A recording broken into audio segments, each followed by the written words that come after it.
ప్రార్థన. పరిశుద్ధుడా, ప్రేమమయుడా, కృపామయుడా, మా ప్రియ పరలోకపు తండ్రి, మీ ఘనమైన నామమునకు స్తోత్రములు నాయన. గడిచిన రాత్రంతయు మీ కృపలో కాపాడిన దేవా స్తోత్రములు.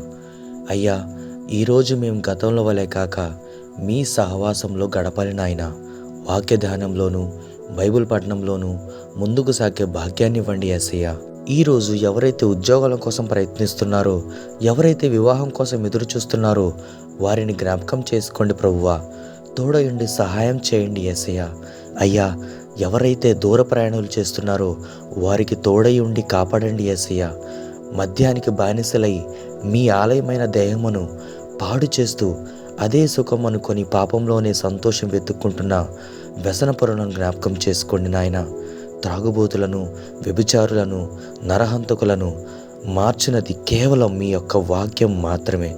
ప్రభువా, మీ వాక్యం ప్రతి బిడ్డకి ప్రకటించబడాలి. ఉత్తమమైన సేవకులను ఆశీర్వదించి మీ సువార్తను ప్రజ్వరిల్ల చేయమని నమ్ముట నీ వలననైతే నమ్మువానికి సమస్తమును సాధ్యమే అన్న విశ్వాసంతో యేసయ్య పరిశుద్ధ నామంలో ప్రార్థించి పొందుకుంటున్నాము మా పరమ తండ్రి.